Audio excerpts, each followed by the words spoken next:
दोस्तों, जैसा कि आप सब जानते हैं कि भारत कई बार बाहरी शक्तियों का गुलाम बन चुका है। लेकिन अगर किसी बाहरी शक्ति ने भारत को सबसे ज्यादा प्रभावित किया है या कहें लूटा है, तो निश्चित तौर पर अंग्रेज ही है।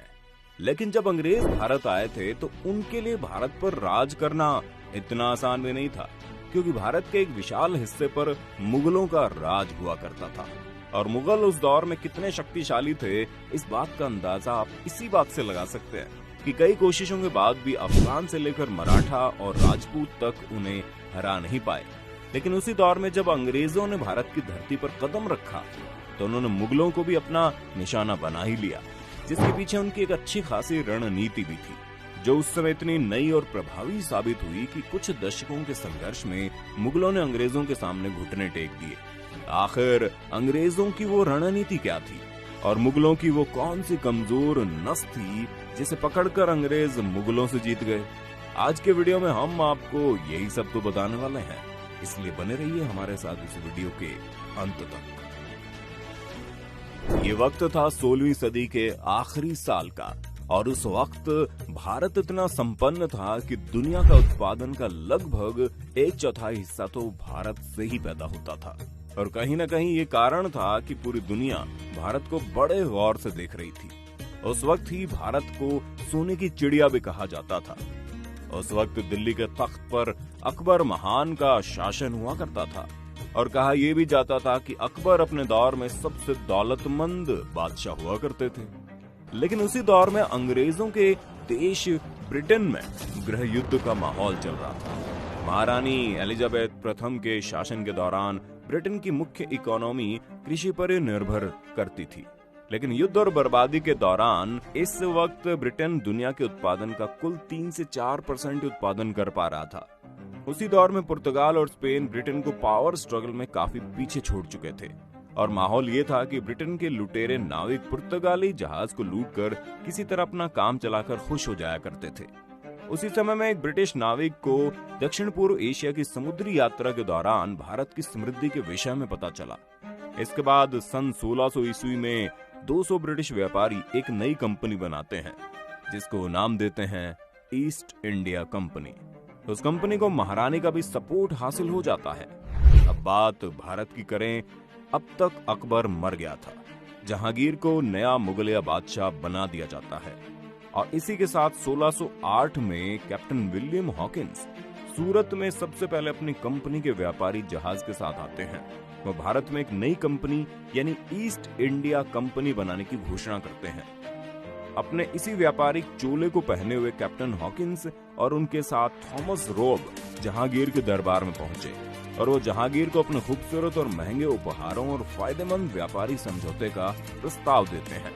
लेकिन उस वक्त डच और पुर्तगालियों के दबाव के कारण जहांगीर पहले तो ये प्रस्ताव ठुकरा देते हैं, लेकिन अंग्रेज लगातार इसमें कुछ और बेहतर डील जोड़ते हुए बादशाह को लगातार प्रस्ताव भेजते रहते हैं, और एक वक्त बाद जहांगीर अपने व्यापार करने की रॉयल परमिशन दे देते हैं। सूरत, मुंबई, पटना, मद्रास जैसी जगहों पर इसके बाद अंग्रेज अपनी फैक्ट्रियां स्थापित करने में व्यस्त हो जाते हैं। इन फैक्ट्रियों ने लगभग सबको आकर्षित करना शुरू कर दिया था। कई भारतीय व्यापारियों ने भी इन फैक्ट्रियों से जुड़ना शुरू कर दिया। अपने व्यापार को फैलता हुआ देखकर अंग्रेजों का लालच और बढ़ जाता है, और वो सत्ता को हथियाने के लिए मुगलों के खिलाफ 1686 में एक जंग छेड़ देते हैं, जिसमें उन्हें मुगलों से करारी हार का सामना करना पड़ता है। और शायद यही हार थी कि अंग्रेजों का दिमाग खुल गया। उन्हें अब नई तकनीक पर काम करना था, जो कि था फूट डालो और राज करो। इस युद्ध के बाद उन्होंने औरंगजेब से माफी मांगी और आगे ऐसी कोई हरकत न करने का वायदा भी किया। दरबार से उन्हें कुछ जुर्माना लगाकर वापस से व्यापार करने के लिए छोड़ दिया गया, और यही माफी मुगलों के खात्मे की एक बड़ी वजह बनती है।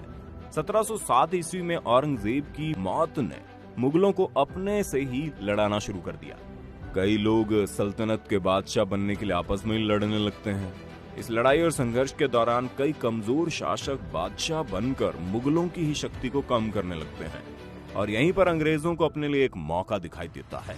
1717 में मुगल बादशाह एक बड़ी बेवकूफी कर बैठते हैं। अंग्रेजों को वो एक फरमान में महज कुछ रकम की एनुअल फीस में साल भर बिना लगान या कर चुकाए व्यापार करने का आदेश दे देते हैं। इसी दौरान पर्शिया का बादशाह भारत पर आक्रमण करता है और यह आक्रमण इतना अचानक होता है कि पर्शियन सेना बड़ी आसानी से दिल्ली तक पहुंच जाती है। जब स्थिति कठिन हो जाती है तो मुगल बादशाहों ने 17 करोड़ रुपए, कई महंगे स्टोन और एक पिकॉक स्टोन देकर किसी तरह से दिल्ली को बचा लेते हैं। इतनी बड़ी लूट के बाद मुगल कमजोर पड़ जाते हैं। इसी बीच अंग्रेज बंगाल के नवाब सिराजुद्दौला को अपने तख्त से हटाने के लिए युद्ध छेड़ देते हैं। क्योंकि अंग्रेजों के लिए जंग कठिन होने वाली थी, इसलिए उन्होंने इसे जीतने के लिए हिंदू और मुसलमानों के बीच डिवाइड एंड रूल का इस्तेमाल किया। प्लासी के युद्ध में सिराजुद्दौला को हराने के बाद अंग्रेज उन्हीं के सेनापति जो अंग्रेजों के साथ मिल गए थे, उन्हें बंगाल का नवाब बना देते हैं। 1764 के बक्सर युद्ध में अंग्रेज बंगाल के नवाब, अवध के नवाब और मुगल शासक शाह आलम द्वितीय की एकल सेना को हरा देते हैं। निजाम और मराठों के साथ भी अंग्रेज अपनी ऐसी नीतियों का इस्तेमाल करके पहले उन्हें आपस में लड़ने के लिए मजबूर कर देते और फिर उन्हीं की कमजोर हो चुकी सेना पर आक्रमण करके उस रियासत के सभी अधिकारों को अपने पास सुरक्षित कर लेते।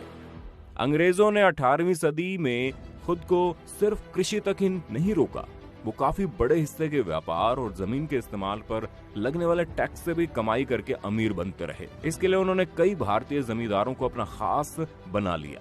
एजुकेशन पॉलिसी के कारण भी देश के कई समाज सुधारक अंग्रेजों से काफी प्रभावित हो चुके थे, जो अंग्रेजों का साथ देने लगे। यही कारण था कि 1857 की क्रांति के दौरान भी अंग्रेजों को बहुत ही जमींदारों और एलीट लोगों का साथ प्राप्त हुआ, जो आगे चलकर अंग्रेजों की जीत की वजह भी बनी।